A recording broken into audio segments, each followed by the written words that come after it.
Olá, é um prazer estar aqui com vocês novamente para mais uma videoaula, cujo tema hoje é super importante. Ela vai abordar as chamadas revoluções inglesas do século XVII.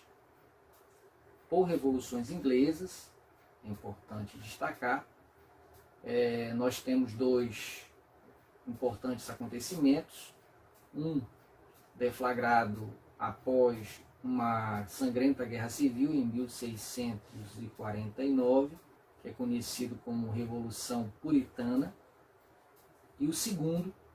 ocorrido entre 1688 e 1689,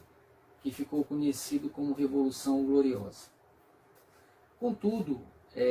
antes de fazermos qualquer referência aos chamados acontecimentos das revoluções inglesas, temos que traçar um panorama das condições da Inglaterra durante aquele momento e também nas vésperas desses acontecimentos. Ressalta-se também que um dos grandes nomes da historiografia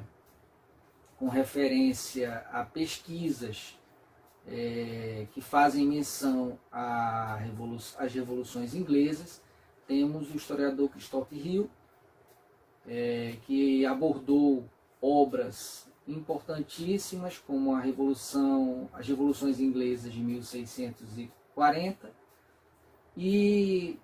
uma outra importante obra do Christopher Hill é O Mundo de Ponta Cabeça, onde ele aborda as ideias radicais deflagradas durante o processo de Revolução Inglesa. Falando de Inglaterra, é importante ressaltar que entre os séculos XVI e XVII, ou seja, do final da Idade Média até o início do processo revolucionário, a Inglaterra passou por profundas transformações que beneficiaram principalmente a burguesia, e ao lado da burguesia, a burguesia urbana, diga-se de passagem, e ao lado da burguesia também beneficiaram a pequena nobreza rural, conhecida como gentry, e os yeomen, que eram os camponeses, que eram uma espécie de classe média e pequenos proprietários rurais, que em parte foram beneficiados com o comércio marítimo, com a expansão da produção da lã, com o processo de expansão comercial e, em alguns casos, também o processo de cercamento dos campos, que ocasionou a expulsão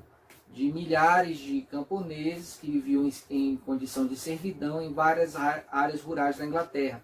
Esse processo ele foi iniciado pela Rainha Elizabeth e, nas décadas subsequentes, foi ganhando força, favorecendo a saída maciça, o processo migratório de áreas rurais para áreas urbanas da Inglaterra,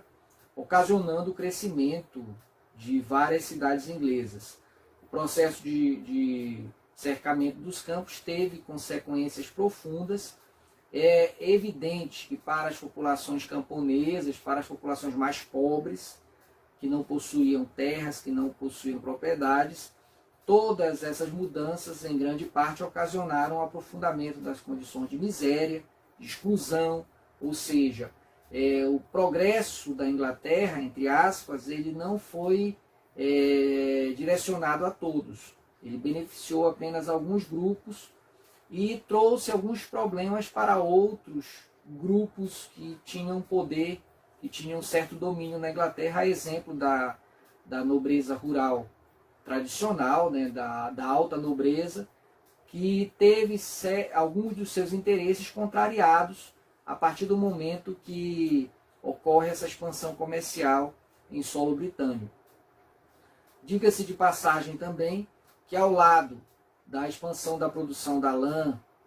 do processo de cercamento dos campos, da própria colonização da América, temos que ressaltar que a Inglaterra passava por transformações também no campo religioso, já que no século XVI ocorre a chamada Reforma Protestante e Henrique VIII, da dinastia Tudor, que governava a Inglaterra naquele contexto, acabou aderindo ao processo de reforma, né, rompendo com a Igreja Católica por questões diversas e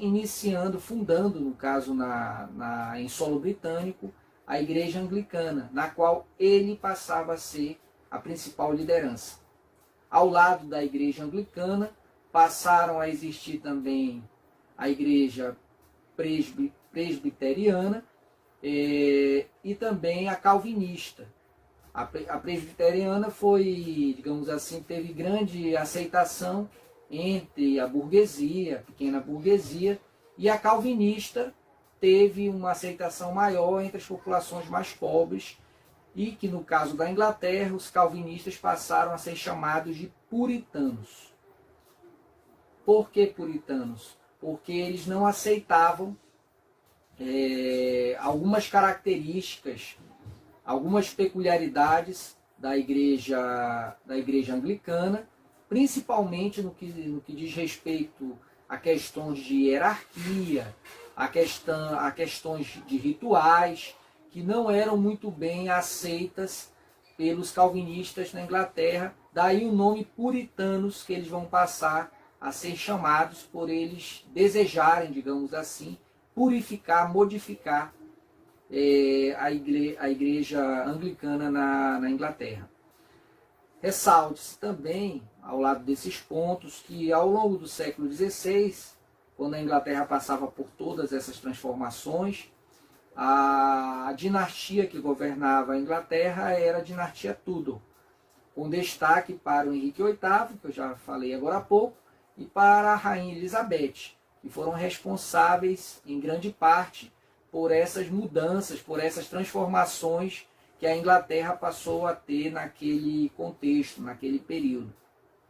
Ao lado desses pontos, esses dois monarcas, eles, apesar das limitações impostas pela chamada Carta Magna de 1215,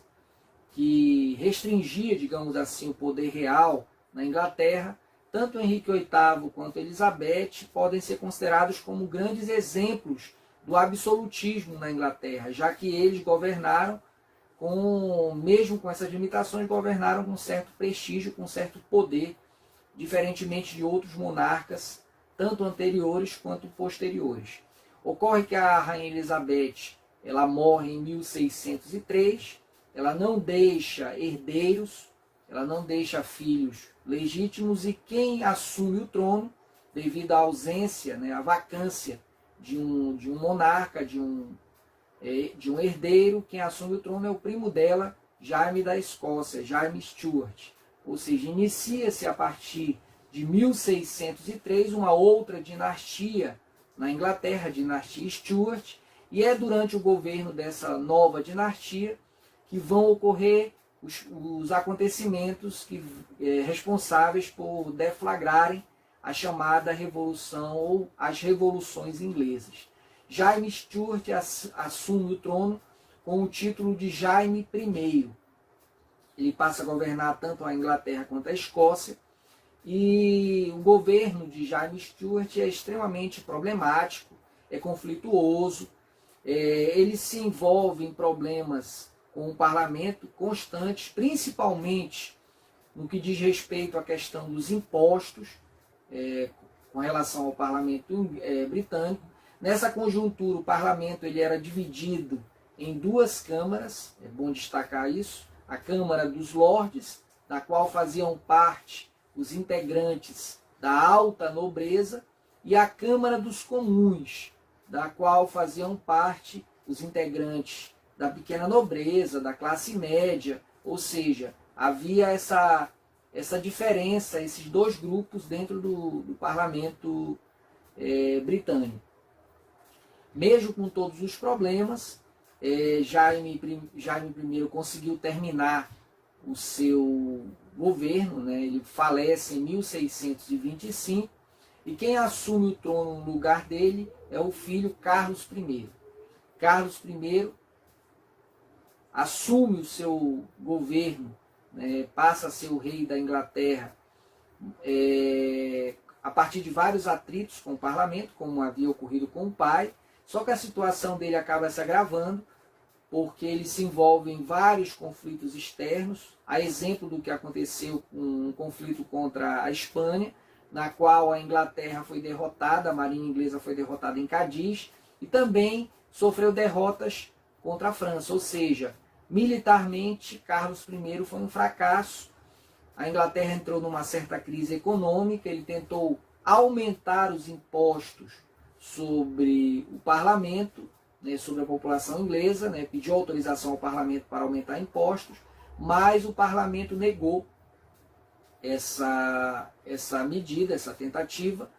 e inclusive fez com que ele assinasse a chamada Petição de Direitos, que limitava os poderes de Carlos I no que diz respeito à cobrança de impostos. Carlos I, como consequência, acabou fechando o parlamento, mas alguns anos depois a situação ficou mais séria ainda, porque ocorreu uma rebelião na Escócia, ele necessitava de recursos, reabriu o parlamento, reconvocou o parlamento, tentou fazer com que o parlamento aumentasse os impostos, o parlamento se negou, ele acabou criando o ship money, um imposto sobre a construção de navios, isso desagradou demais a burguesia inglesa e os integrantes da Câmara dos Comuns, e como consequência ele começou a perseguir os integrantes da Câmara dos Comuns, fato que acabou deflagrando uma guerra civil. A guerra civil começa em 1642, envolvendo dois grupos distintos. De um lado estavam os exércitos do rei, que eram formados com o apoio da alta nobreza, e do outro estavam os integrantes da Câmara dos Comuns, ou seja, de um lado estava o rei e a Câmara dos Lordes, do outro estava o exército do novo tipo, como ficou conhecido, organizado pela Câmara dos Comuns. O conflito foi violento, mas durante a Guerra Civil, as forças da Câmara dos Comuns, que ficou conhecido como o Exército do Novo Tipo, ou também os Cabeças Redondas, como eles passaram a ser chamados, porque, diferentemente dos exércitos de Carlos I, que usavam aquela cabeleira mais comprida, os exércitos do parlamento, da Câmara dos Comuns, usavam cabelos curtos. Mas não era só essa diferença, não era só a diferença no visual. A diferença também ocorria no modo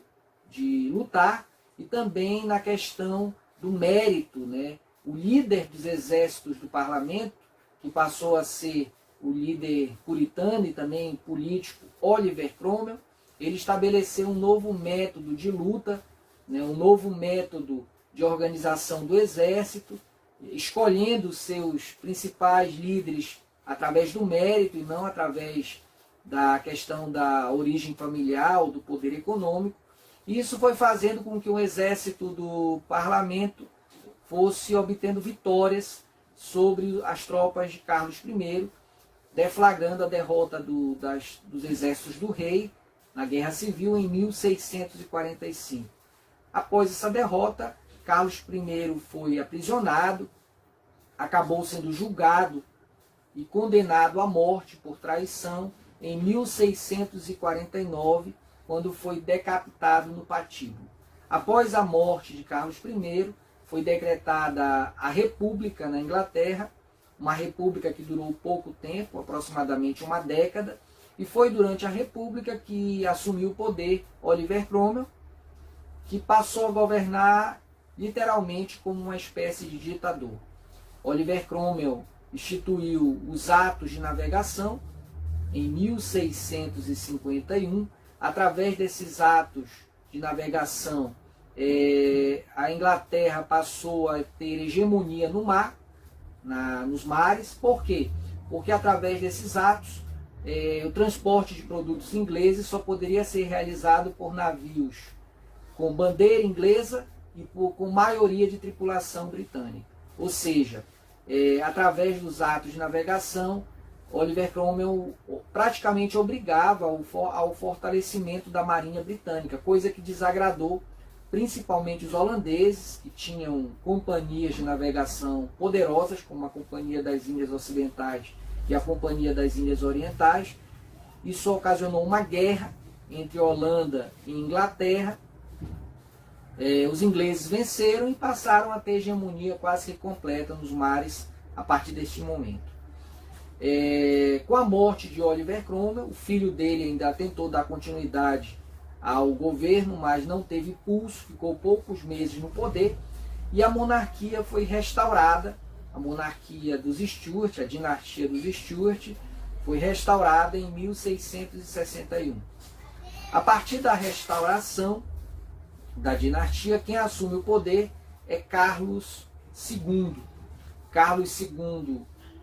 governa de forma autoritária, como seus antecessores da dinastia Stuart, tenta restabelecer o absolutismo, envolve a Inglaterra em guerras novamente, só que ele tem a sorte de terminar o seu governo. Quando falece em 1685, quem assume é o irmão dele, Jaime II. E Jaime II, diferentemente do irmão, não teve a mesma sorte, tentou governar de forma autoritária, absolutista, entrou em atrito com o parlamento, né? Ele tentou restaurar o catolicismo e tentou implementar o habeas corpus, que não foi aceito em hipótese alguma pelo parlamento britânico, que praticamente obrigou ele a abdicar.